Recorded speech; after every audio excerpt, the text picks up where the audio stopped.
Hello, everyone. We are the Alzheimer's group. I am Kaylin, and along with my group members, Tao, Jeremy, and Tristan, will be presenting everything about Alzheimer's.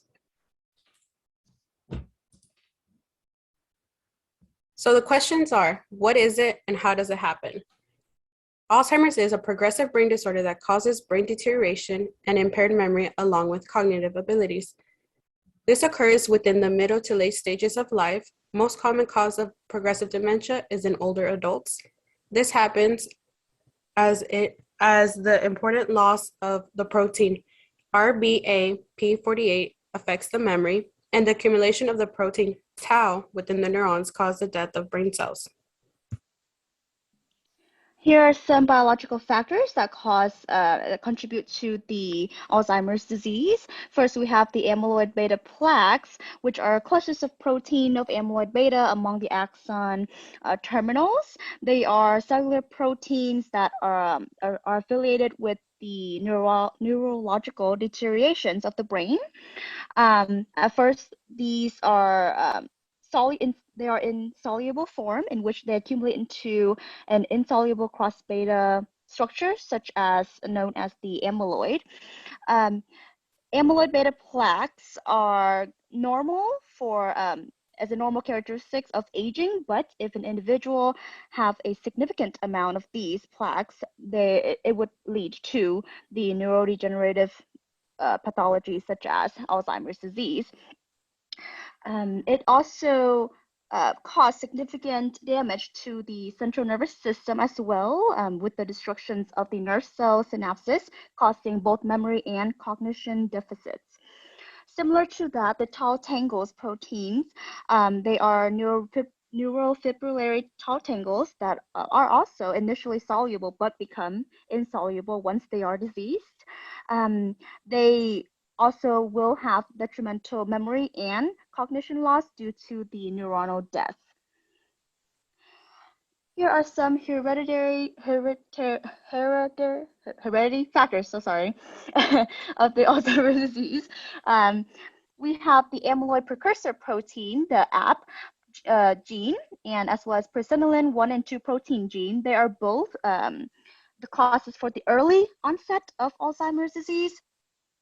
They are for the AP gene. They have 3 isoforms, and 2 of those, which are here, the AP751 and AP770, they are affiliated with the just a second, so sorry, with the sequence called Kunitz protease inhibitor, in which it would cause the increase in the amyloid beta proteins, and therefore would cause the Alzheimer's disease pathogenesis. The improper processing of the AP gene would disrupt the neuronal communications and therefore would also result in the Alzheimer's disease as well.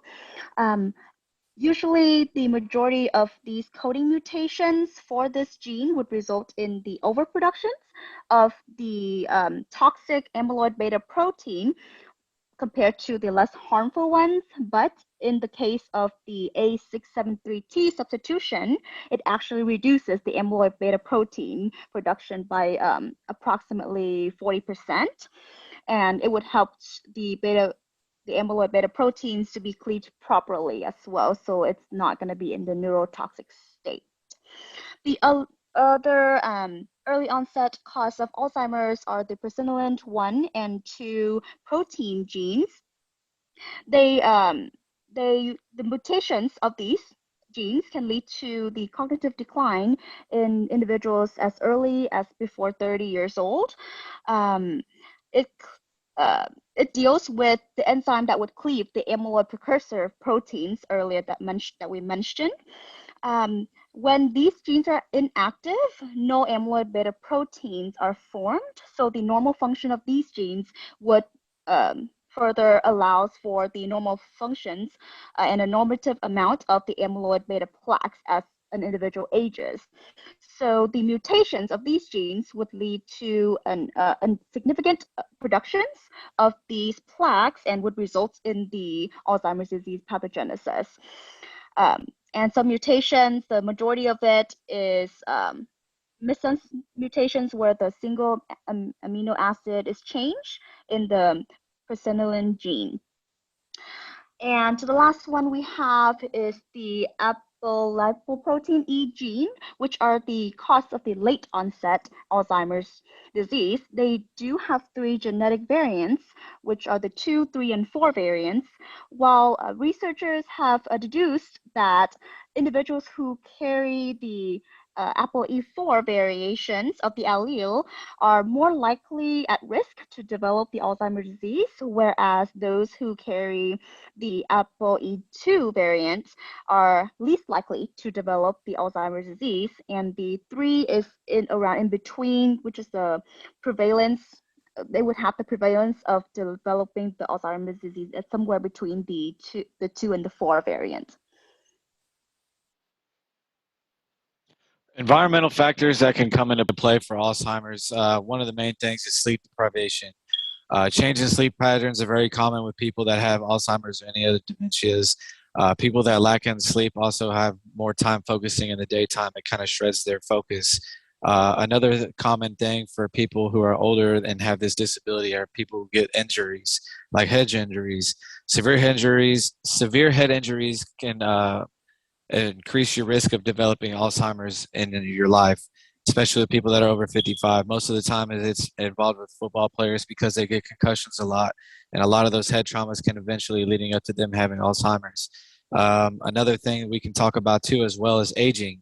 Aging, it happens to everybody. Everybody ages. And the most thing that they talk about with the aging in the brain is the atrophy or shrinking of certain parts of your brain, which also can cause like inflammation or vascular damages, or it also affects the breaking down of the energy production within our cells. The effects of Alzheimer's on the mind and body. Alzheimer's progresses in 3 stages.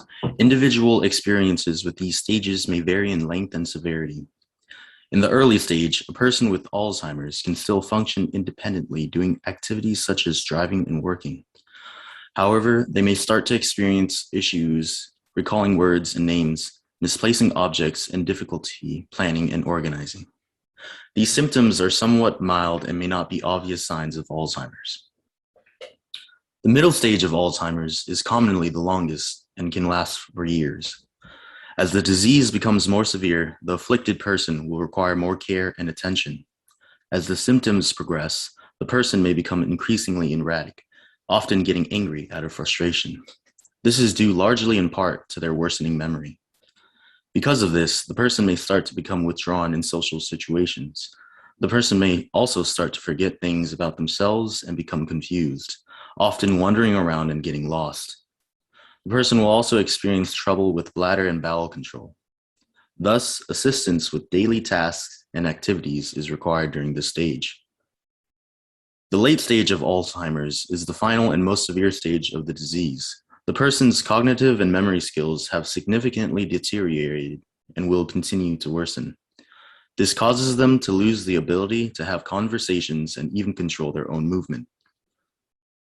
The person's ability to respond to their environment has dramatically worsened, which in turn hinders their ability to engage with others. Physical activities like walking, sitting, and even swallowing become increasingly difficult, with many becoming bedridden or chair-bound. Because of this, patients become more susceptible to infections and skin and joint ailments. Late-stage Alzheimer's requires around-the-clock care. Hospice care is recommended during this final stage. Treatment. There is no cure for Alzheimer's, only treatments. An FDA-approved drug called aducanumab, which helps slow the cognition deterioration of people with Alzheimer's. The drug is administered through an intravenous infusion. The drug reduces the amyloid plaque in the brain that disrupts communication between the brain and nerve cells. Some side effects of this drug can include headaches and swelling in areas of the brain. Other side effects can include vision changes, nausea, and confusion.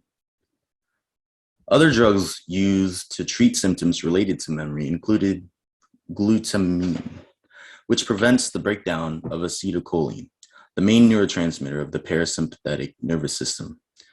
that is also important for memory functions. Memantine is another drug used for treatment in moderate to severe patients that regulates glutamate, which aids in the strengthening and weakening of signaling between neurons. Drugs are prescribed according to severity. How to care for those with Alzheimer's. So one of the big things are having a routine. Caring for patients or loved ones with Alzheimer's is a big task as it requires a routine full of options. Options give a sense of autonomy and positive self-worth. Safe environments, active engagement allow the affected individuals to have cognitive function. And because of this allows for neurogenesis to occur within the brain. One of the best examples that I could find is called The Restaurant That Makes Mistakes. This restaurant is based in London and have been found in Tokyo, as well as London and Tokyo have one of the highest leading number of patients with Alzheimer's. So the restaurant includes patients with Alzheimer's that apply, and they have full round the clock care within the restaurant. And their main purpose in the restaurant is to have that practice and ability to interact with the public. And the main focus of the restaurant is it is okay to make a mistake.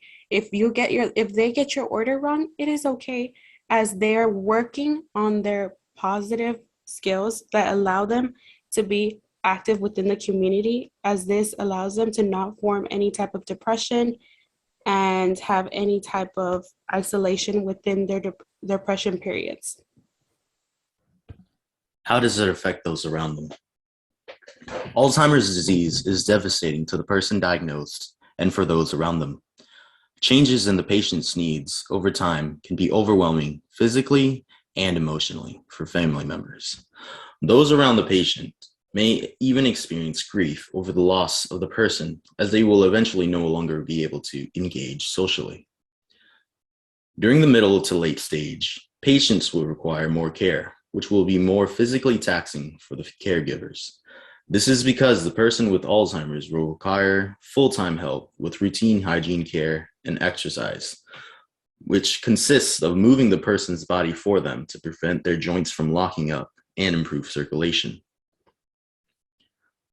Patients with Alzheimer's may sometimes become confused and behave erratically, which can lead to physical altercations. However, these incidents should not be taken personally and must be considered part of the process of caregiving. As far as preventative options, there are no guarantees for these as far as they will eliminate the risk of Alzheimer's, but they do recommend them to help try to keep it under control. Some things that they do like to talk about is stress management. You know, you need to occupy their stress and make sure that they don't receive as much, so that way they have more time to enjoy their emotions. Certain exercises like Kaylin was talking about, like brain aerobics, get them things to keep their brain energized, get them going, right? Sleep is one of the things I talked about in my slides. You know, sleep is very important. Dietary supplements, making sure their diets is fine. If they need to take certain things to help their system, you know, they recommend that as well. Like video games, reading, smoking. They actually talk about avoid smoking, because smoking can actually increase your risk of Alzheimer's and dementia. And as far as drinking, they say drinking, they want you to limit it, because drinking can damage your brain and probably cause dementia as well. They want you to probably exercise daily. Exercising, it always helps you keep your body and mind strong. They want you to kick bad habits, and that was what I was talking about as far as the avoiding smoking and the drinking. Always try to be encouraging of others and create a positive atmosphere around them, especially people who are dealing with Alzheimer's disease. Personal experiences. This is my lovely grandmother. She is in her early 80s. She first developed dementia around 11 years ago, around the same time that my grandfather passed away. During this time, she went in through a depressive period.